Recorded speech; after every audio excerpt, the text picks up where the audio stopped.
अर्थमंत्री निर्मला सीतारामन थोड्याच वेळामध्ये देशाचं बजेट सादर करणार आहेत आणि बजेटमध्ये नेमकं काय असणार आहे याची उत्सुकता खरं तर देशाला लागलेली आहे। अर्थतज्ञ नरेश बोडके आहेत माझ्यासोबत बोलण्यासाठी। सर, निर्मला सीतारामन यावेळी बजेट मांडतायत, काय मिळू शकते या बजेटमधनं, काय नेमकं सर्वसामान्यांना मिळणार आहे? एका शब्दात आणि सर्वसामान्यांना कळेल या शब्दात सांगायचं म्हणजे लोकांच्या हातामधला पैसा वाढला पाहिजेत। लोकांच्या हातामधला पैसा वाढला पाहिजे याचा अर्थ असा आहे की इन्कम टॅक्समध्ये सूट मिळण्याची जास्त अपेक्षा आहे। दुसरं म्हणजे जीएसटीच्या बद्दल काही अनाउन्समेंट होतात का ते बघायला लागेल।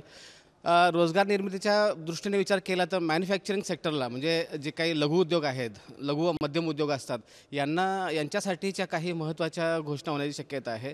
मला असं वाटतं या बजेटकडनं आता अपेक्षा खूप वाढलेल्या आहेत आणि जागतिक अर्थव्यवस्थेचा विचार जर केला तर जागतिक अर्थव्यवस्था ही बऱ्यापैकी लुडबुडत आहे आणि त्यामुळे भारतीय अर्थव्यवस्था ही एक असा ब्राईट डॉट असा सध्या आपल्याला दिसतोय।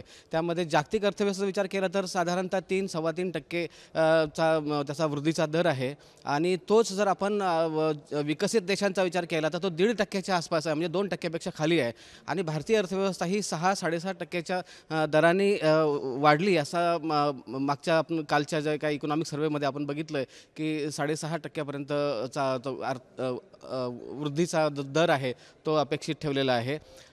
तुम्ही आता इकॉनॉमिक सर्वेचा उल्लेख केला, पण त्या इकॉनॉमिक सर्वेमध्ये एआयच्या येण्यामुळे किंवा एआयच्या वापरामुळे आर्थिक रोजगाराची मंदी होऊ शकते अशा पद्धतीचं एक विधान केलं गेलं किंवा तशा पद्धतीचा एक भीती व्यक्त केली गेलेली आहे। त्या अनुषंगानं जगभर ही चर्चा आता खूप रंगलेली आहे आणि याच्यामध्ये अमेरिका आणि चायना या दोन देशांमधलं जे काही जसं ट्रेड वॉर होत होतं म्हणजे व्यापार युद्ध होतं तसं आता एआय युद्ध रंगतंय की काय असा एक मुद्दा आता पुढे येतोय आणि त्या एआय युद्धामध्ये रोजगार निर्मिती डेफिनेटली कमी होणार आहे, कारण एआय स्वतः काम करण्याची क्षमता जी आहे ती खूप पटीने जास्त असते आणि त्याच्यामुळे बेरोजगारी हा विशेष करून सर्व्हिसेस सेक्टरमध्ये जास्त बेरोजगारी निर्माण होण्याची शक्यता आहे। म्हणजे सेवा क्षेत्रामध्ये विशेष करून जे काही सॉफ्टवेअर असेल, बँका असतील, अशा ज्या तत्सम सर्व्हिसेस आहेत ज्या की एआय मॅनेज करू शकतो आणि चांगल्या प्रकारे मॅनेज करू शकतो अशा क्षेत्रावरती अवकाळा पसरवू शकते।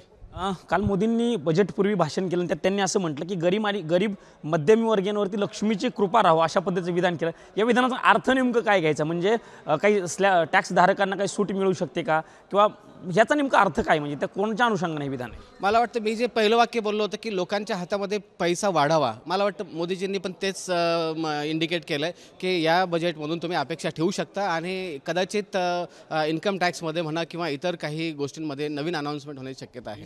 हे डॉक्टर नरेश बोडके होते आणि त्यांनी बजेटमध्ये नेमकं काय असू शकतं अशा पद्धतीची माहिती दिलेली आहे। पंतप्रधान नरेंद्र मोदी यांनी काल ज्या पद्धतीने विधान केलेलं होतं त्या विधानाचा अर्थ नेमकं काय असू शकतो हा देखील डॉक्टर नरेश बोडके यांनी सांगितलं। सोबतच एआयच्या वापराची भीती जी आहे ती फक्त भारतातच नाही तर जगभरामध्ये व्यक्त केली जाते अशा पद्धतीचं विधान देखील डॉक्टर नरेश बोडके यांनी अर्थ आणि बजेट संदर्भात आपली भावना व्यक्त करत किंवा आपली भूमिका आणि माहिती देत असताना व्यक्त केल्याचं आपल्याला बघायला मिळतं आहे। कॅमेरामन राजीव गौतम समी, प्रमोद जगताप, साम टीव्ही न्यूज, नवी दिल्ली।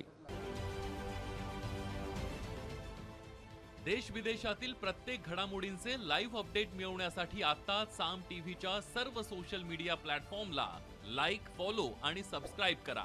तसंच सर्व नोटिफिकेशनसाठी बेल आयकॉन प्रेस करायला विसरू नका।